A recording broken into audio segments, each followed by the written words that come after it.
ब्रह्मा वरुणेंद्र रुद्र मरुत स्तुवन्ति दिव्यैस्तवे वेदैः सांगपद क्रमोपनिषदैः गायन्त्यं सामगा ध्यानावस्थितं तद्गतेन मनसा पश्यन्त्यं योगिनो यशन्तं विदुहुस्रा सुगण देवाय तस्मै नमः.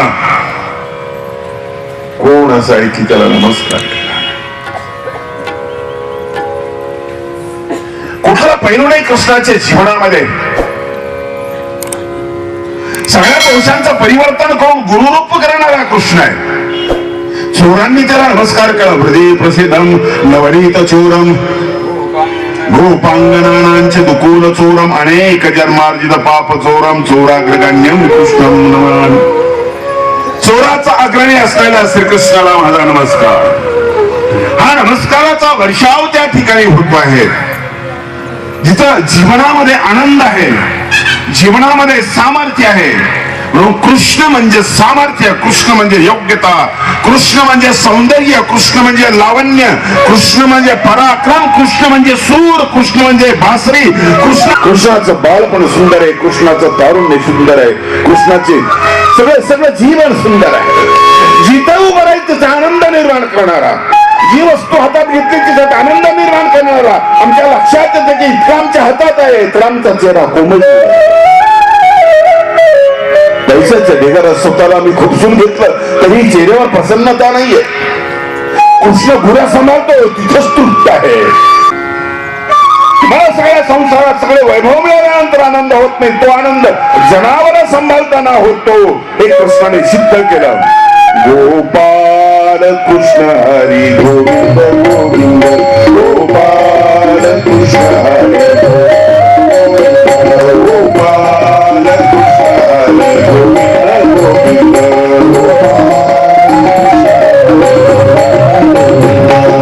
गोविंद गोविंद हरी गोविंद गोविंद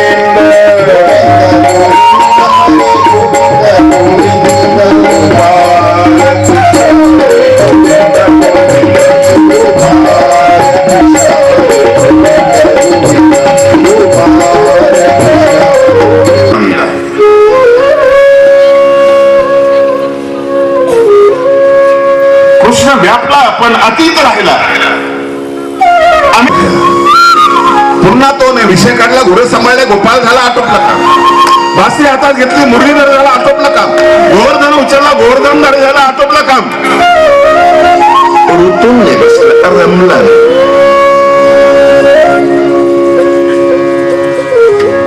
ही वेगळी कृष्णाच्या जीवनामध्ये.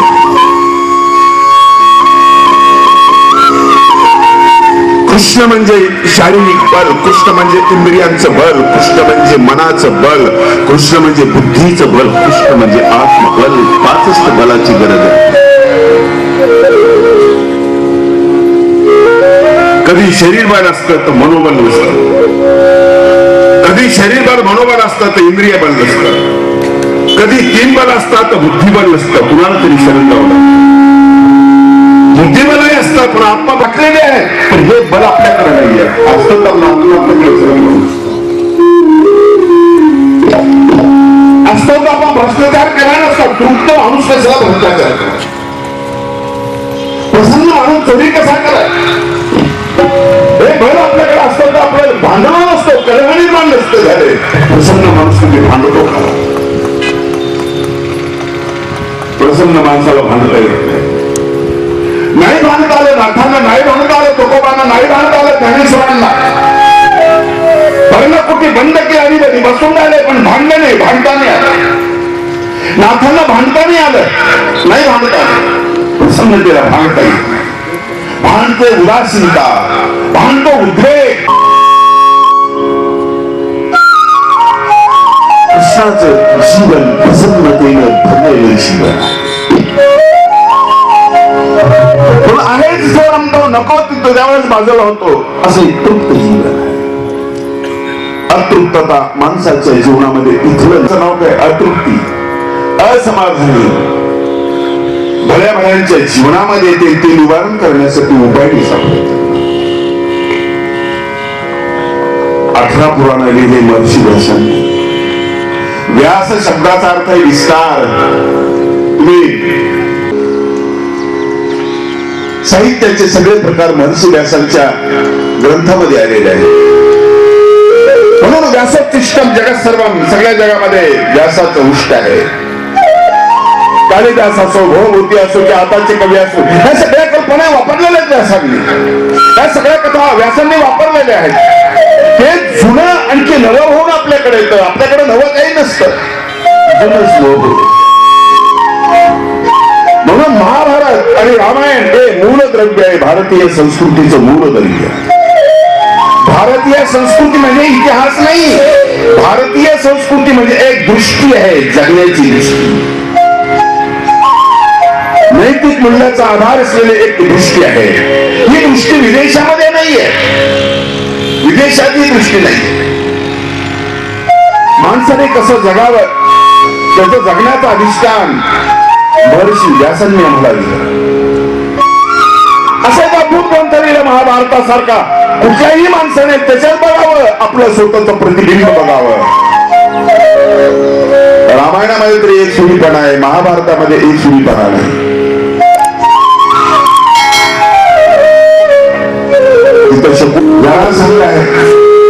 सगळ्या भावांचा समग्र सगुण जो आहे तो त्या ठिकाणी आहे. सद्गुणांचा दुर्गुणांचा समुच्चय म्हणजे महाभारत तुम्हाला भेटणार. असं एखादा तरी पात्र भेटलं की जे तुमच्यासारखं आणि तुम्ही स्वतःचं प्रतिबिंब त्याच्यामध्ये पाहू शकता, असा आरसा आहे. महाभारत केलं माणूस समाधान नाही. ग्रंथ तर मोठं. आम्ही छोटस एखादं पुस्तक प्रकाशित करतो तर किती आम्हाला लाभार्थींना वाटायला लागतं. आमचे समारंभ, आमचा सत्कार समारंभ, कोणीतरी अभिप्राय देतो हे शाणे आहेत, हे दिमागदार आहेत, हुशार आहेत, आमचे सत्कार वगैरे होत राहतात. महाभारतात 1 लाख श्लोकाचं महाभारत, 18 पुराण लिहिले. 18 आपल्या एका आयुष्यात आपण वाचू शकत नाही एवढे मोठे ग्रंथ. पण अतृप्त आहे महर्षी व्यास. ज्ञान माणसाला तृप्त करत नाही, लक्षात ठेवा. नाही तर भूगोलाचा प्राध्यापक तो तृप्त झाला असता. याचं कारण हे आहे, ज्ञान माणसाला तृप्त नाही. ज्ञान हा डोक्याचा विषय आहे. शिक्षक विद्यार्थ्यांना शिकवतो, कॉलेजमध्ये शिकवत असताना डोकं केलेले असते, वेगवेगळ्या शास्त्रावर त्याने वेगवेगळ्या विषयावर पीएचडी केलेले असते, डोक्याचा आकार वाढलेला असतो, हृदय मात्र संकोचित असत. ज्ञान माणसाला तृप्त नाही करत, नशुद्ध ज्ञान. ज्ञानादेव तू कैवल्यम म्हटलंय वेदामध्ये. ज्ञात्वा मुनिया सर्वे म्हटलंय गीतेमध्ये म्हटलेलं आहे. पराम सिद्धी मितोगता. पण नशुद्ध ज्ञान नाही तृप्त करत माणसाला.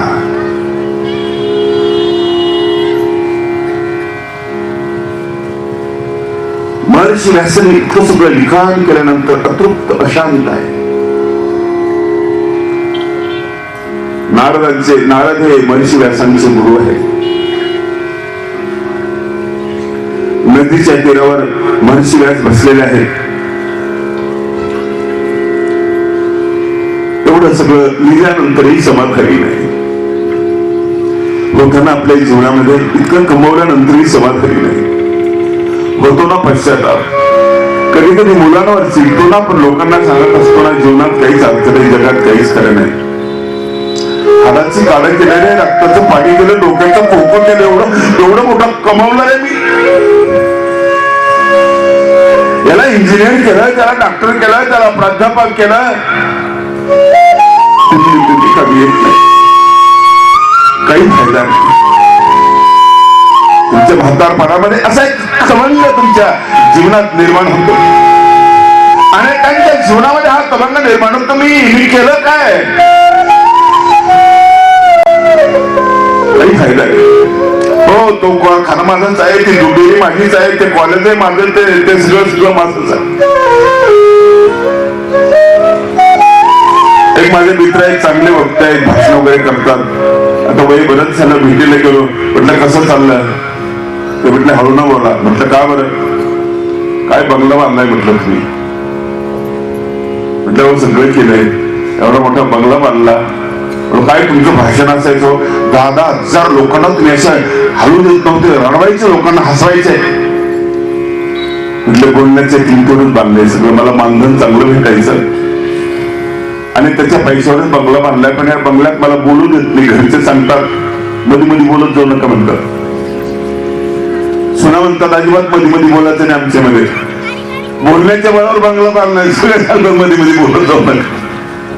काही खरं नाही जीवनाचं. तुमचं वृद्धाश्रमाकडे पावलं का बरं सरकार लागली? यामुळे सरकार लागली, काही खरं नाही. खूप कमवलं, खूप कमवलं. हा पश्चाताप तुम्हाला असली, हा पश्चाताप तिथे आहे.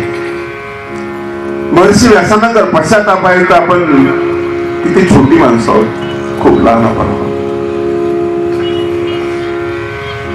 नारदांची भेट झाली. नारद गुरु आहेत महर्षी व्यासांचे, ब्रह्मदेवाचे मानसपुत्र.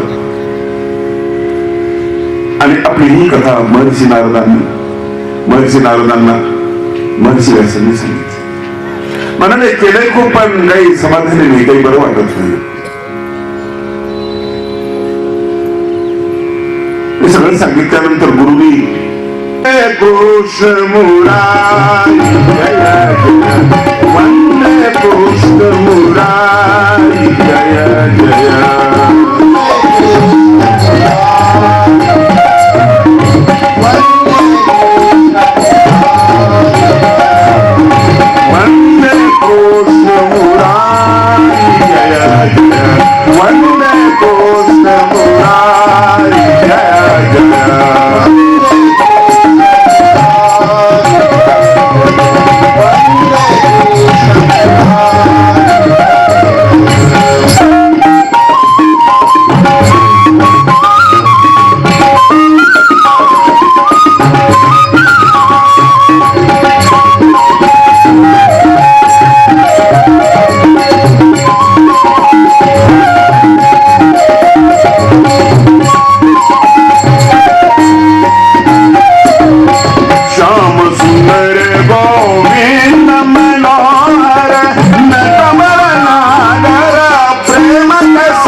नारदांनी व्यासांना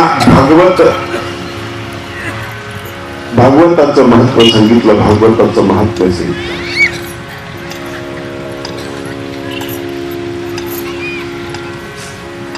आनंद त्यावेळेला मिळेल की आनंदाचं वर्णन केलं तर आनंदामध्ये डुबून गेला तर त्या वस्तूचं तुम्ही वर्णन करणार, तुम्हाला ते ऐकायला मिळेल आणि ते तुमच्यामध्ये प्रविष्ट होईल. तुम्ही आनंदाचं वर्णन करा, तुम्ही कृष्ण कथेचं वर्णन करा.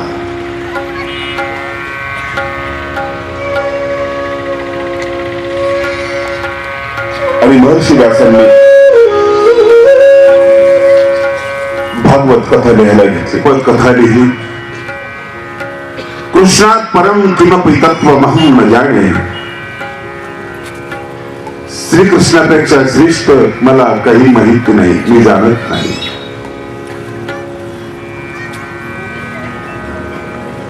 जे कृष्णाच्या जीवनामध्ये भव्यता आहे, दिव्यता आहे,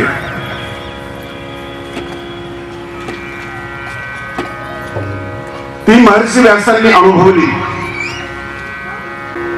एखाद्या ग्रंथाचा परिचय करून देत असताना त्या तोलामोलाचा दुसरा एखादा ग्रंथ असला पाहिजे, आणि तो ग्रंथ त्याचा योग्य परिचय करून देऊ शकतो.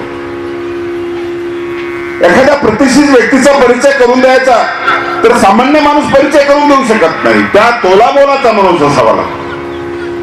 गीतामेतोत्तमं गृहं गीता ज्ञानमुपाश्रित्य त्रैलोक्यं पालयाम्यहं. वराह पुराण त्या भगवद्गीतेचं महत्व सांगतं आणि मी गीतेच्या आश्रयाने राहतो हे पुराण त्या पुराणाबद्दल सांगतो. स्वतःचा परिचय करून देता येत नसतो, दुसऱ्याने करून द्यावा. असा भागवताचा परिचय करून देत असताना पद्मपुराणाने परिचय करून दिला की हे वर्णन कुणाचं वर्णन आहे? सच्चिदानंद रूपाय पद्मपुराणाने परिचय करून दिला. सच्चिदानंद जो आहे परमेश्वर, किती गोड शब्द आहे. सत्यम शिवम सुंदरम त्या परमेश्वराचं वर्णन आहे उपनिषदाने केलं. तो परमेश्वर कसा आहे? सत्य आहे. कसा आहे? शिव. शिव म्हणजे कल्याणकारक आहे. कसा आहे तो परमेश्वर? सुंदर आहे. सत्य आणि शिव जिथं कुठं आहे तो परमेश्वर आहे. हे ज्याच्यामध्ये असेल तो परमेश्वर आहे. तिघांचं मिश्रण असं सत चित आणि आनंद हे तीन विशेषण महत्वाचे आहे. सच्चित आणि आनंद आपल्या जीवनामध्ये नाही. कुठे आपल्या जीवनामध्ये सच्चित आनंद नाही? प्रसंग आठवला म्हणून सांगतो. शुद्धीपत्र मागण्यासाठी पैठणला गेलेले ज्ञानेश्वर महाराज व सगळी मंडळी परतीच्या प्रवासामध्ये नेवाशाला येतात आणि नेवाशाला त्या स्मशानभूमीमध्ये त्यांची जागा असते राहण्याची. तिथं एका ठिकाणी ते राहतात, थांबतात. त्या ठिकाणी ज्ञानेश्वरीवरचं निरूपण करण्याची त्यांना इच्छा होते आणि ज्ञानेश्वरीला सांगायला सुरुवात करण्याच्या अगोदर ते विचार करतात की याचं लिखाण करणारा कोणीतरी माणूस पाहिजे. पण असं कोणी माणूस दिसत नाही. होती माणसं पण त्या लायकीचे नव्हती. आणि म्हणून तिथं एक ग्रस्त बांधलेले होते. एक प्रेत होतं. त्या प्रेताला जिवंत केलं त्यांनी. त्या माणसाचं नाव होतं सच्चित आनंद बाबा असं त्या माणसाचं नाव. लोक विचारतात त्यालाच का निवडलं? जिवंत माणसाला काम द्यायला पाहिजे तर त्यासाठी मेलेल्या मुर्द्याला कशाला उठवलं? त्याच्यामध्ये एक रहस्य आहे. मेलेल्या माणसामध्ये सत, जिवंत माणसामध्ये सत संपलेलं होतं, चित संपलेलं होतं, आनंद संपलेला होता. त्याला पुन्हा जिवंत करण्यासाठी मेलेल्या माणसाला उठवलं. जगातलं सच्चित असं लुप्त झालेलं होतं. ज्याला तुम्ही ग्लानी म्हणता ती ग्लानी आलेली होती आणि ते सगळं लुप्त झालेलं होतं. त्याला परत जिवंत करायचं होतं आणि म्हणून त्याला जिवंत केलं आणि त्याला लिहायला लावलं आणि त्यांनी शेवटच्या ओळीमध्ये आपलं नाव टाकलं. शेके 1272 तरी टीका केली ज्ञानेश्वरे सच्चिदानंद बाबा अत्यादरे लेखकू जहाला हा सच्चिदानंद बाबा. परमेश्वर कसा आहे? सच्चित आनंद आहे. जिथं दुःख नाही आहे तिथं सुख बी नाही आहे. सुखाच्या पलीकडची अवस्था, दुःखाच्या पलीकडची अवस्था आनंद. आनंदामध्ये सुख नाही आहे. सुख तुम्ही त्याला म्हणता तुम्हाला बरं वाटतं. सुख शब्दाचा अर्थ कमी दुःख म्हणजे सुख. सगळं दुःख नासलेलं नसतं. खूप गरमीमध्ये तुम्हाला कुठेतरी एक लाईन येते आणि पंखा चालू होतो त्यावेळेस तुम्हाला बरं वाटतं, थोडस बरं वाटतं. काय झालेलं असतं? दुःख कमी झालेलं असतं. 100% भूक लागलेली असते, थोडस जेवण केलं, मुरमुरे खाल्ले, संपलेले नसते पण बरं वाटतं. हे बरं म्हणजे सुख. दुःखाचा लेश त्याच्यामध्ये आहे पण आनंद एक अशी अवस्था आहे जिथं सुखही नाही आणि त्या ठिकाणी दुःखही नाही. पद्मपुराण परिचय करून देतं की भागवत कसा आहे. सच्चिदानंद रूपाय विश्वोत्पत्त्यादिहि तवे. आपण आपलं प्रॉपर्टी तयार केलेली आहे, पूर्ण प्रॉपर्टी तयार केली. प्रॉपर्टी पूर्ण तयार होईपर्यंत काही वाटत नाही पण जेव्हा ती तयार झालेली असते त्यावेळेस तिला सांभाळणारा कोण असा एक प्रश्न उपस्थित होतो. राज्य तेवढं निर्माण केलं, प्रॉपर्टी तेवढी जमा केली, आता पुढे सांभाळणारा नसेल तर सांभाळणारा तो सांभाळणारा त्या योग्यतेचा पाहिजे. त्या योग्यतेचा माणूस जर नसला तर बघतो ना आपण महाराष्ट्रातली मोठमोठी राज्य कशी विलासामध्ये विलया गेलेली आहे. कर्तृत्ववान राजाने राज्याचं निर्माण केलं पण पुढे अवलाद चांगली नाही निघाली, त्यांनी विलास केला, मोजबाजा केली, त्याच्यामध्ये राज्य नष्ट होऊन गेलं. त्या लायकीचा माणूस नसेल तर म्हणून लायकीच्या माणसाचा आपण विचार करत असतो. भागवत अप्रतिम असलेला हा ग्रंथ, जगामध्ये अद्वितीय असलेला हा ग्रंथ, भगवान श्री कृष्णाचं चरित्र म्हणजे पूर्ण पुरुषाचं चरित्र. अपूर्ण काहीच नाही त्या ठिकाणी, असं पूर्ण पुरुषाचं चरित्र. अनंत गणाचं अनंत ब्रह्मांड नायकाचं चरित्र. ते घेत असताना किती कसरत केलेली महर्षी व्यासाने. अरे तुम्ही एखाद्या प्रिय व्यक्तीचं वर्णन करत असताना किती कसरत करता तुम्ही. एखादी स्त्री आपल्या बाळाचं वर्णन करत असताना पुन्हा पुन्हा सांगत असते, पुन्हा पुन्हा. आपल्याला वाटते पुनरुक्ती आहे, तिला नाही वाटत पुनरुक्ती. प्रेमात पुनरुक्ती नसते. शब्दांचा प्रयोग कसा करत असता तुम्ही. प्रिय व्यक्तीचं वर्णन करत असताना, प्रिय व्यक्तीला खाऊ घालत असताना तुम्ही पदार्थ कसे बनवता, कसे पदार्थ, चांगले चांगले पदार्थ बनवता. अरे त्याला भात करायचं ते खडा तुम्ही त्याच्यात राहू देत नाही, त्याला करपलेली चपाती देत नाही, त्याला कच्ची चपाती देत नाही. प्रिय व्यक्तीला तुम्हाला द्यायचं आहे, तिथे तुम्ही तसं नाही करत. जीव होतं तसं तुम्ही त्या ठिकाणी त्या पदार्थामध्ये चवीबरोबर त्यांच्यामध्ये तुमचं प्रेम ओतलेलं असतं. कृष्ण महर्षी व्यासांचा प्रिय असलेला हा भागवताचा नायक म्हणजे महर्षी व्यासांचं जीवन आहे. तेव्हा श्रीकृष्णासाठी जो पदार्थ आहे, कृष्ण चरित्रासाठी जी एक कथा तयार होते, त्याला जो प्रयोग केला महर्षी व्यासांनी, शब्दांचा जो प्रयोग केला, त्याची जी रचना केलेली आहे, तिथे जी प्रतिभा अशी पूर्ण उमललेली प्रतिभा आहे, पूर्ण उमललेली. आपल्या बाळासाठी किंवा आपल्या आईसाठी मुलाचं हृदय तसं पूर्ण उमललेलं असतं, पूर्ण समर्पण, पूर्ण शरणागती असते. महर्षी व्यासाने आपली पूर्ण प्रतिभा त्या ठिकाणी ओढली. म्हणून इतर ग्रंथांच्या तुलनेमध्ये भागवताची भाषा अलंकारिक भाषा आहे. महर्षी व्यासांनी ही बाग अशी फुलवली आणि म्हणून ती एक निर्भयाची जागा आहे. सगळ्या भयाच्या जागा त्यांनी बघितलेल्या आहेत. भोगे रोग भयम, सुखे क्षय भयम, वित्तेषु राज्ञे भयम, वादे वाद भयम, तपेंद्रिय भयम, रूपे भयम, योषिता हर्षे शोक भयम, रणे रिपु भयम, काया कृतांतात् भयम, इत्य सर्व निरर्थकम क्षितितलम कृष्णं पदम निर्भयम. भयाच्या जागा किती आहेत? 9 आहेत. आपल्या जीवनामध्ये हाच जागा आहे. आपल्याला अभयाची जागा सापडत नाही. पाऊस आला म्हणजे तुम्ही अभयाच्या जागेकडे पळता. पावसापासून संरक्षण करणारं झाड, पत्र्यामध्ये जाता. वादळ सुटल्यानंतर तिथे अस्वस्थ होता, तिथूनही परत आणखी पळता. स्लॅबच्या खोलीमध्ये जाण्याचा प्रयत्न करतात. भयातून अभयाकडचा आपला प्रवास आहे. गरीब लोक भाकरी जास्त खातात, श्रीमंत गोळ्या जास्त खातात.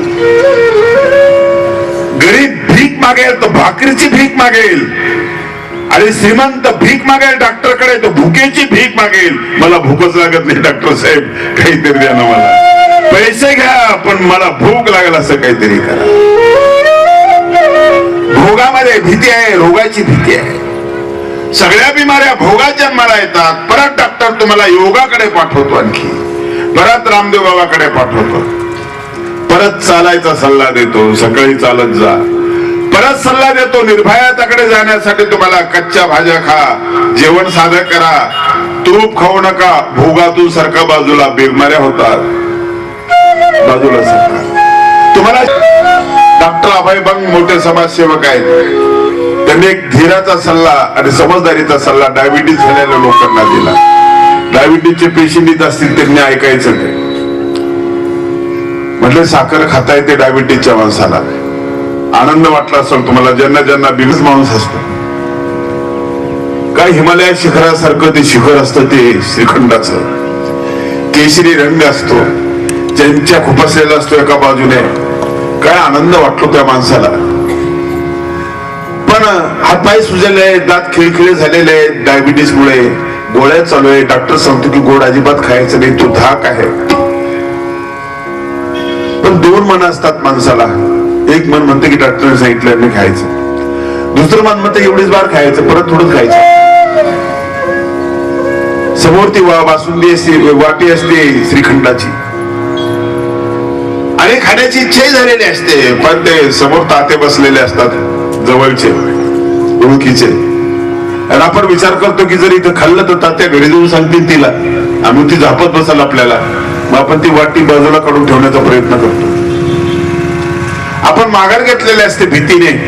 घरी जाऊन सांगितलं तू कुठं बोलणे खायचं. पण शेजारी पाहुणे असतात बसलेले, ते म्हणतात हो वाटी बाजूला का ठेवली. नाही म्हणे मला डायबिटीज आहे ना. पाहुणा म्हणतो कधी कधी खाल्ल्यानं काही होत नाही, मलाही डायबिटीज आहे. केवढा आधार मिळतो आपल्याला. फार समाधान वाटलेलं असतं.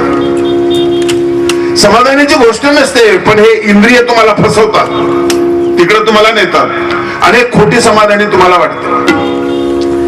भन सांगतात हरकत नाही, समोर वाटे तुमच्या चमचा खुपसलेला आहे, भरून घ्या चमचा. खायची सोडू नका, भरून घ्या.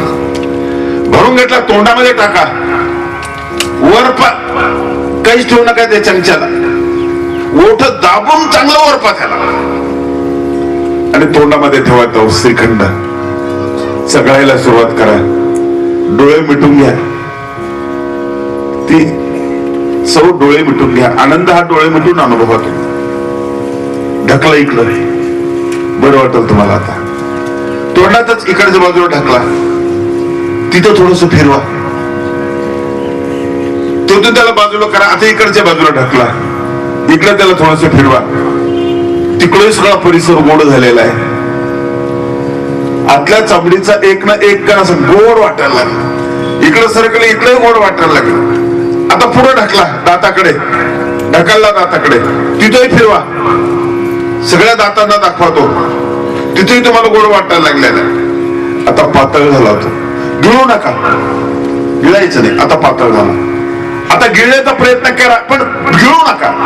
गिळल्यासारखं करा, गिळू नका. जाऊ द्या इथपर्यंत. परत वापस आणखी. तिथेही गोड झालेलं आहे. डावी बाजू गोड झाली, उजवी गोड झाली, समोरची गोड झाली, इकडची गोड झाली. काय तुमची चतुष्सीमा सगळी गोड. कप घाम गाळा तुम्ही, हे सांगायचा तुम्ही लोकांना. तुमचा एक कप शरीर तो घाम निघाला ना, तो रामा इतकाच मोठा आहे तुमच्या शरीरातला. तो घाम तुमचं आरोग्य सांभाळणारा घाम आहे. भोगे रोग भयम भोगाने, रोगाची भीती आहे भोगामध्ये. सुखे क्षय भयम, सुखामध्ये भीती आहे संपण्याची. निवडून आले तुम्ही 5 वर्षाचा कालावधी, मध्येच अविश्वास होण्याची भीती आहे. सुखामध्ये भीती आहे तुम्हाला, सारखी भीती आहे. पैसा वाढत चाललेली भीती आहे तुम्हाला, चोराची भीती आहे तुम्हाला, इन्कम टॅक्सची भीती आहे. सुखे वित्तेषु रात्मे भयम, पैसा खूप आहे तुमच्याकडे, राजाची भीती आहे, चोराची भीती आहे. वादे वाद भयम, वादामध्ये भीती आहे वादाची. आपल्या जीवनाच्या ज्या महत्वाच्या जागा आहेत त्या सगळ्या जागा भयाने व्यापलेल्या जागा. रूपे भयम योषिता, सुंदर रूप आहे तुमचं, ते तो तुमचा शत्रू आहे. तुम्हाला भीती आहे, तुमच्या रूपाची भीती आहे. निर्भया एकटीच फिरते, अभया एकटीच फिरते. दिल्लीला शहरमध्ये एकटीच फिरते. रात्रीच्या वेळेला फिरते, मित्राला सोबत घेऊन फिरते आणि तिच्यावर हल्लाच होतो. तिची इज्जत घेतली जाते. तिची भीती तिला भरत्या वेळेला फिरणं हे भयाची जागा आहे. सौंदर्य हे भीतीची गोष्ट आहे. ते तुम्हाला सांभाळता नाही आलं तर. रूपे भयम योषिता, हर्षे शोक भयम, हसण्यामध्ये भीती आहे शोकाची. रणे रिपु भयम, आणि रणभूमीमध्ये शत्रूची भीती आहे. काया कृता भूतांतात भयम. किती सुंदर तुमचं शरीर आहे, किती सुदृढ आहे, परंतु त्याला क्षीण होण्याची भीती आहे. तुमचं वय वाढत जाईल तसं ते क्षीण होत जाईल. शरीराच्या बलावर तुम्ही खोटात विश्वास वाढला असेल तर कमी करा. ती भयाची सगळे ठिकाण भयाची ठिकाण. निर्भय ठिकाण कोणतं आहे? कृष्णम पदम निर्भयम. एकच ठिकाण असं आहे, कृष्णाचं पद, कृष्णाचं चिंतन, कृष्णाचं चरित्र, कृष्णाचे विचार, कृष्णाचे आचार, एकच अशा प्रकारचे निर्भय अशा प्रकारचं ठिकाण आहे. म्हणून तमेव शरणम गच्छ सर्व भावेन भारत. त्याला शरण जा. असं वैभवशाली असलेलं चरित्र, अप्रतिम असलेलं चरित्र. आज कुठल्याही पुरुषाच्या ठिकाणी कृष्ण दिसत नाही आपल्याला. कुठल्याच पुरुषाच्या ठिकाणी ते दैवी तेज नाही, ती चेतना नाही, ती निर्णय क्षमता नाहीये, ते सरसरतेपणाचं ते तरुणपण नाही कृष्णाच्या जीवनातलं. कृष्णाच्या जीवनातलं तेज नाहीये. सगळं आपल्याकडे आहे. अरे तुम्ही अष्टमी परत परत का बरं साजरे करता? परत परत पाहिजे तुम्हाला. 5000 वर्ष झाले कृष्ण शिळा नाही झाला. 5000 वर्ष होऊन गेले. अशी कोणती गोष्ट आहे की ती टिकते? काहीच टिकत नाही. तुम्ही इनोव्हा गाडी घेतली, 2 दिवसात सेकंड हँड झाली. गीता नसती द्या. विरोबाजींनी का बरं गीताही लिहावं? विवेकानंदाने हातामध्ये कृष्णाची गीता घेऊन शिकागोच्या धर्म परिषदेमध्ये जावं. महात्मा गांधींनी स्वातंत्र्य मिळवण्यासाठी हातामध्ये कुठला बॉम्ब नाही घेतला, भगवद्गीता हातामध्ये घेतली. असं का व्हावं? जगातल्या सगळ्या महापुरुषांनी कृष्णावर का झोकून द्यावं? इतकं फिदा होण्याचं कारण काय आहे? 18,000 श्लोकामध्ये अक्षर ब्रह्माला अक्षरबद्ध केलं. एवढं मोठा अमूल्य ठेवा. हे रत्न, हा कोहिनूर, याला सांभाळणारा कोण आहे? कोण आहे याला सांभाळणारा? महर्षी व्यासांना एक चिंता शिल्लक आहे. आत्मशांती तर मिळाली, समाधान तर मिळालं, पण एक मोठी चिंता आहे की हे वैभव कोण सांभाळला? हे मी लिहिलेलं विचारधार, जगाच्या कल्याणाचं विचारधार, याला सांभाळणारा कोण आहे? ऋषी मुनींची प्रॉपर्टी म्हणजे त्यांचे ग्रंथ होते. लक्षात ठेव, ग्रंथ होते त्यांचे. 3 प्रकारची रत्न आहेत. लक्षात ठेवा, जगामध्ये 3 प्रकारचे रत्न आहेत. पृथिव्याम त्रीणि रत्नानि जलम अन्नम सुभाषितम मुढै पाषाण खंडेषु रत्न संज्ञा विधीयते.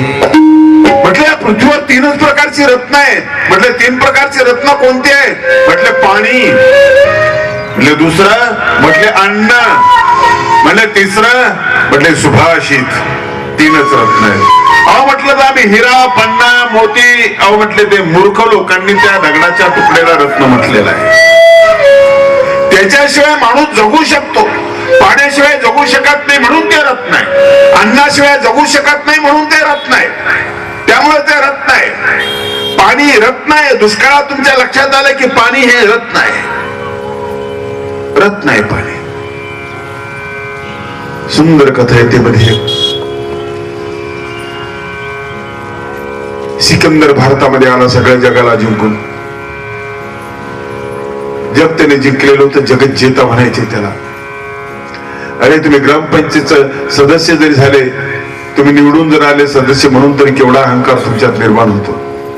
तो तर जगत जेता, जगाचा मान. भारतात आला, भारत लुटला त्याने. सोनं चांदी उंटावर टाकलं. मायदेशी निघाला परतीचा प्रवास करत असताना हे सगळं धन त्याने आपल्या उंटावर टाकलं आणि उंटांची रांग निघाली. राजस्थान मध्ये गेला.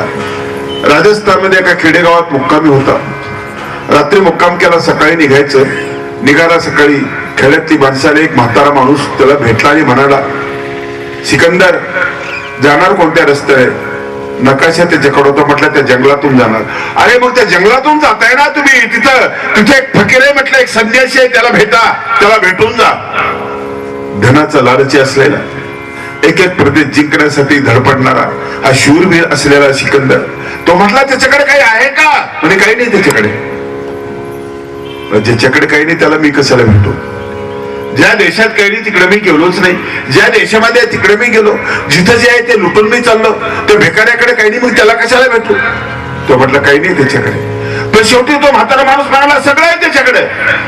म्हणजे काही नाही आणि सगळे कसं बोलताय तुम्ही? म्हटलं हो, काही नाही म्हणूनच सगळं त्याच्याकडे आहे. काही नाही म्हणून सगळं त्याच्याकडे. म्हटलं हो. ती एक अशी पोकळी आहे की भरलेली पोकळी आहे. सिकंदर, तू तशी भरलेली पोकळी नाही बघितली, पोकळी भरलेली कृष्णाच्या बासरी सारखी. बासरीमध्ये काही नव्हतं, काहीच नव्हतं त्या बासरीमध्ये, पोकळ होती ती, अगदी पोकळ. राधा म्हणून तर त्या बासरीला भांडत होती, तिला ती सवत म्हणून समजत होती. त्या बासरीला म्हणायची तू माझी सवत आहेस, तुला कृष्णाने ओठाला लावलं, इतक्या जवळ मी आणखी गेलेली नाही. सवती मत्सर निर्माण झाला आणि कृष्णा, अगं त्याच्याकडे, कृष्णा तिच्याकडे काहीच नाही ना, ती पोकळ आहे, फक्त पोकळ आहे. कृष्ण म्हणाला पोकळी हेच तिचं सौंदर्य आहे, पोकळी हेच तिचं वैभव आहे, लक्षात ठेव. पोकळी हेच आमचा फकीर, आमचा संन्यासी, काही नाही त्याच्याकडे, सगळं त्याच्याकडे आहे. त्या बासरी सारखं आतून पोकळ, इकडची हवा तिकडून निघून जावी इतकी मोकळी, त्याच्याकडे कुठली संपदा नाही, सगळं रिकंपण आहे तिच्यामध्ये, शून्य, फक्त शून्य, काहीच नाही तिच्याकडे. पण त्या बासरीमध्ये कृष्णाने हवा मारली, कृष्णाने फुंकर मारली आणि जिवंत झाली बासरी, जिवंत झाली. जनावर, माणसं, सगळ्यांना वेध निर्माण झाला. वाहणारी यमुना मैया स्थिर होऊन ती बासरी ऐकायची. सिकंदरा, तिला पोकळ तरी कसं म्हणतोस रे? तिला पोकळ कसं म्हणतात? संन्यासाच्या झोपडीत कैजी तुझ्या चेहऱ्यावर नाही. सिकंदर गेला त्या रस्त्याने, घोड्यावर बसलेला, झोपडीच्या समोरच तो फकीर, तो संन्यासी उभा आहे. सूर्योदय झाला, हिवाळ्याचे दिवस, सूर्याचं ऊन आपल्या अंगावर घेतो आहे, सूर्य स्नान करतो आहे. समोर घोडा उभा केला आणि सिकंदरने त्याला विचारलं, मला ओळखलंस तू?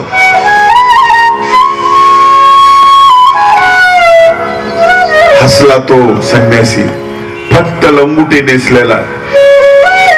तो म्हटला नाही ओळखला. वाईट वाटलं सिकंदरला, सगळं जग ओळखतं आणि हा भोंगळा माणूस मला ओळखत नाही. आपल्याला लोकांनी ओळखायला पाहिजे हीच आपली अपेक्षा असते की. पण बारीक अक्षरात आहे, थोडं बेकार वाटतं. अजिबातच नाव नाही तर आणखी बेकार वाटतं.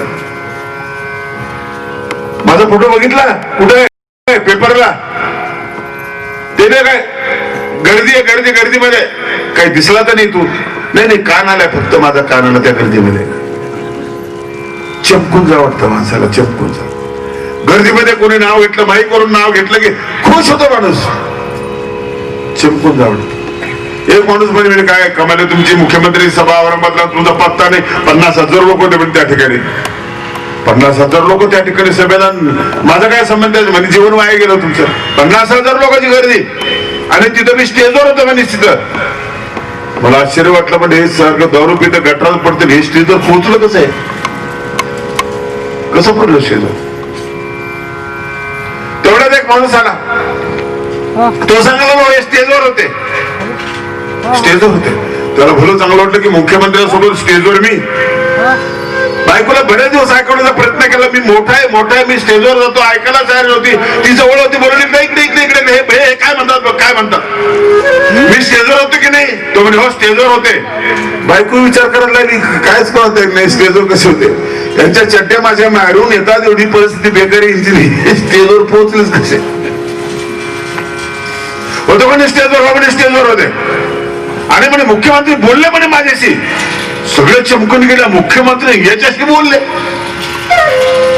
बायकोला आश्चर्यच वाटलं, माझी बोलायची इच्छा होती म्हणे, याला संसार करत असताना मुख्यमंत्री कसे बोलले? मुख्यमंत्री बोलले म्हणे, म्हणे बोलले, बघ ना विचार आहे, बोलले की नाही मुख्यमंत्री? म्हणे बोलले. बायकोनीच त्याला विचारले की काय बोलले सांगा. मुख्यमंत्री असं म्हटले म्हणे, याच्यासारखा हलकट माणूस नाही म्हणे. तरी तुला बरं वाटलं. लोक दवाखान्यात जातात तर दुखणं विचारायला नाही जात जास्त, गेल्याबरोबर म्हणतात मला ओळखलं का? आता का तुझे परिचय करतो तर जीव चाललाय तिकडं, मला ओळखलं का म्हणतो? नाही ओळखलं तर अपमान वाटतो. सिकंदर जगात जेता, पण चेहरा त्याचा हल्ला, ओळखला नाही म्हटल्यानंतर. मी सिकंदर जगत जेता. फकीर म्हटलं असं हलून नाही गेला.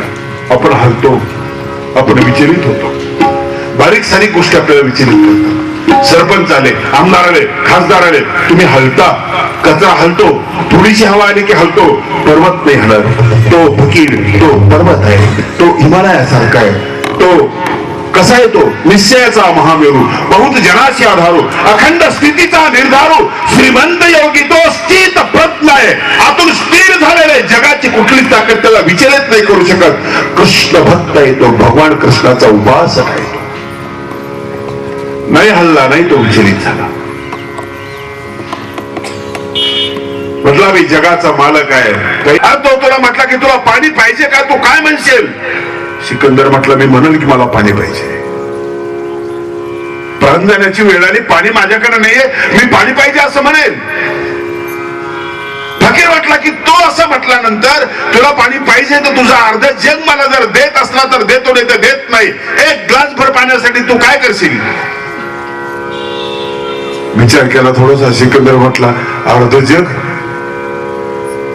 मला देऊन टाकल मी, नाही तर मी मरणारच आहे. पाणी पिल्यानंतर बघल पुढं काय व्हायचं ते, देऊन टाकल मी. फकीर म्हटला की त्याचा विचार बदलला. नाही, जमत नाही सौदा. सगळं जग तू देत असला तर मी तुला पाणी देतो, नाही तर पाणी देत नाही. काय करशील सांग? थोडा जास्त विचार केला, खूप कष्ट केले, खूप घाम गाळला, खूप घाव सहन केले, खूप लढाई केल्या, खूप जागरण केले, जीवनभर मरमर केली. जग कमवला नाही, एका ग्लास पण नाही, पण मरणारच आहे ना मी. सिकंदर म्हटलं मी देऊन टाकल, जग देऊन टाकल. एकाच वाक्याच्या फटकाऱ्याने त्या फकीराने त्या सिकंदराला मोकळं करून टाकलं. बस, तुझ्या जगाची किंमत कळली. एक ग्लास पाण्याचा मालक आहे तो. मला वाटलं फार मोठा आहेस काय करू शकतो. 3 रत्न आहेत जगामध्ये, जलम, अन्नम, सुभाषितम. म्हणून अन्नदान महत्वाचं आहे. अन्नदान महत्वाचं आहे. पाणी महत्वाचं आहे, ते रत्न आहे. अरे लोकांकडे माणिक मोती नाही, मेले नाही लोक. लोकांकडे हिरा नाही, लोक मेले नाही. कोहिनूर भारतामध्ये होता, आता भारतामध्ये नाही. भारताचं काही बिघडलेलं नाहीये. पाणी नसलं तर माणसं मरतील, अन्न नसले तर माणसं मरतील. आणि म्हणून आमच्या बापूंनी जो अन्न यत्न सुरू केलेला आहे, हे एक रत्न आहे. लक्षात ठेवा, अन्नदान सगळ्यात मोठी गोष्ट आहे. जलम, अन्नम, सुभाषितम. 2 रत्न तुमच्या लक्षात आले. अन्न, तिसरं आहे सुभाषित. सुभाषित म्हणजे सद्विचार. सुभाषित हे सगळे भागवतामध्ये आहेत. सुभाषित हे विचार झाले, विचाराला कोण सांभाळणार? म्हणून महर्षी व्यासांना मोठी चिंता होती, फार मोठी चिंता, पण ही गोड चिंता होती. त्या चिंतेचं ते चिंतन करत होते. या चिंतेची त्यांची चिंतनी चालू होती. परमेश्वराला प्रार्थना करत होते. तुझे सर्व रंगी रूप उदारा, तुझे सर्व रंगी रूप उदारा, कळे साध कुणाला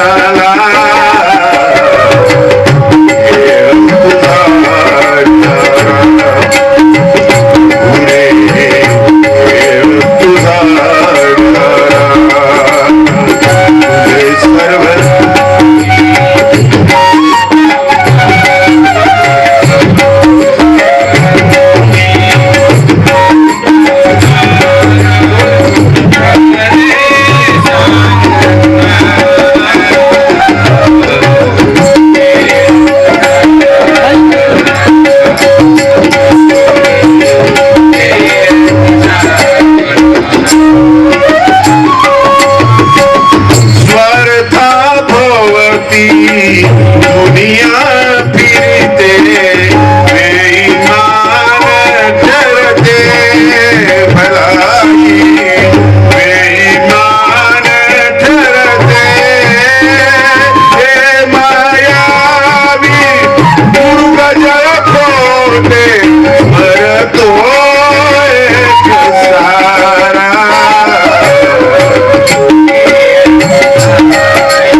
जन्म झाल्याबरोबर हा मुलगा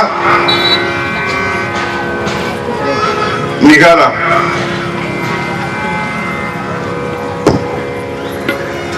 पूर्वजन्माचे संस्कार घेऊन जन्माला आलेला हा मुलगा आहे. संस्कार दोन प्रकारचे असतात, एक बाह्य संस्कार, एक गर्भातले संस्कार. गर्भातले संस्कार चांगले असले की बाहेरचे चांगले संस्कार लवकर त्याच्यावर होतात. गर्भातले संस्कार वाईट जर असले तर बाह्य संस्काराने आपण त्याला दुरुस्त करू शकत नाही. आणि मग तुम्ही म्हणता की ते गर्भात बिघडलेलं आहे. बाहेर बिघडला त्याला तुम्ही दुरुस्त करू शकता, गर्भात बिघडलेला तुम्ही दुरुस्त करू शकत नाही. गर्भात चांगले संस्कार असले तर लवकर त्याच्यावर प्रभाव पडतो. कल्पना दुसऱ्या दिवावर आणखी संस्काराने त्याला थोडासा उशीर लागला. अनेक जन्म संसिद्धीस्त तो यांती प्रामगती, अनेक जन्माच्या संस्काराने संस्कारित असलेला मुलगा जन्माला आला. पण वाईट असं की जन्म झाल्याबरोबर तो निघाला, तो चालायला लागला, जंगलाच्या दिशेने तो निघाला. महर्षी व्यासांना एकुलता एक मुलगा निघाला. पुत्रा पुत्रा थांब, अरे थांब बेटा, थांब थांब. महर्षी व्यास त्याच्या मागे पळत होते, तो पुढे चाललेला होता, व्यास मागे पळत होते. आपली ही सगळी संपत्ती सांभाळणारा भारतदार तयार झाला आणि तो लगेच निघाला. चालले होते, जंगलातून चाललेले होते आणि जंगलातून जात असताना काही स्त्रिया तिथे त्या तलावावर स्नान वगैरे करत होत्या. त्यांच्यातून तो मुलगा गेला. नग्न अवस्थेत असलेल्या त्या स्त्रिया त्याच अवस्थेमध्ये होत्या, त्या मुलाकडे बघत होत्या. किंचित त्यांना लाज नाही वाटली, कुठली शरम नाही वाटली. मुलगा तरुण असलेला मुलगा समोरून निघून गेला. महर्षी व्यास गेले. म्हातारा असलेला, दाढीवाला असलेला, वयस्कर असलेल्या माणसाला बघितलं आणि त्या सगळ्या मुली लाजल्या. एवढ्या धावपळीमध्ये, एवढ्या मोहामध्ये, एवढ्या वियोगामध्ये ऋषींच्या मनामध्ये शंका आली. महर्षी व्यासांच्या, अरे तरुण पोरग 16 वर्षाचा आत्ता निघून गेला तुमच्या समोर, त्यावेळेस तुम्हाला लाज नाही वाटली? आणि मी म्हातारा माणूस आहे, मी म्हातारा असताना तुम्ही मला लाजताय. नग्न अवस्थेत असलेल्या मुलींनी जे उत्तर दिलं ते उत्तर ऐकून व्यास सुद्धा धक्क झाले. कसली लोक होती ती 5000 वर्षापूर्वी. त्या मुली म्हणाल्या, आम्ही तुम्हाला लाजलो, तुम्ही हंस आहात. त्याला नाही लाजलो, तो परमहंस आहे. वाईट पाप पुण्य याचा अंतर स्पष्ट करण्याची क्षमता हंसामध्ये असते. तुम्ही ज्ञानी आहात, हंसाचा असतो की त्याला काहीच दिसत नाही. तो साक्षीहीन असतो, सगळ्याच्या पलीकडची सर्वश्रेष्ठ अवस्था तिच्या जीवनामध्ये होती. म्हणून तो आम्हाला पाहत नव्हता, आपण काय पाहिजे त्याला कळत नव्हतं. इतका तो निराळच होता, आम्हाला लाजण्याचं कारणच नव्हतं. तो लहान लेकरासारखा होता, घटवातारणाच्या पलीकडे, विकार विकल्पाच्या पलीकडे. त्याला लाजायचं काही कारणच नाहीये. तुम्ही वृद्ध आहात, तुम्ही ज्ञानी आहात, पण तुम्हाला चक्षु आहे, तुम्हाला डोळे आहेत. आम्ही डोळ्यांना लाजत. महर्षी व्यासही धक्क झाले. किती परिपक्व अवस्थेला पोहोचलेले ह्या मुली निघून गेले. व्यास जंगलामध्ये, जंगलातून व्यास परत आले. मुलगा निघून गेला जंगलामध्ये. शोक, वैराग्य, एकच नाव आहे आपल्या पुराणामध्ये, इतिहासामध्ये. शुकासारखं वैराग्य कुणाचं नाही, शुकासारखं ब्रह्मचर्य कुणाचं.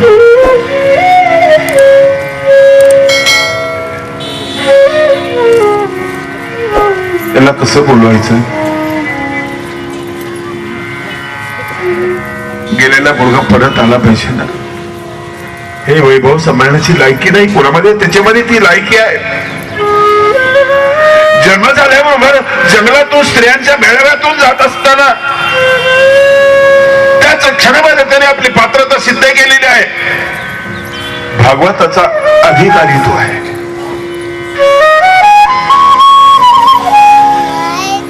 विद्यार्थ्यांना भागवत शिकवायला सुरुवात केली. श्लोकांचं पाठांतर विद्यार्थी करत होते. महर्षी व्यासांकडे अभ्यासाला होते. महर्षी व्यासांनी त्या मुलांना शिकवलं ना, मुद्दाम सांगितलं की त्या परिसरात जा, तिकडे जो असेल तिकडे जात जा. त्याला बोलू नका काही, त्याची तपसाधना चालू असेल, पण आजूबाजूला फिरून तुम्ही श्लोकांचं पारायण करत जा, श्लोकांचा तुम्ही उच्चार करत जा.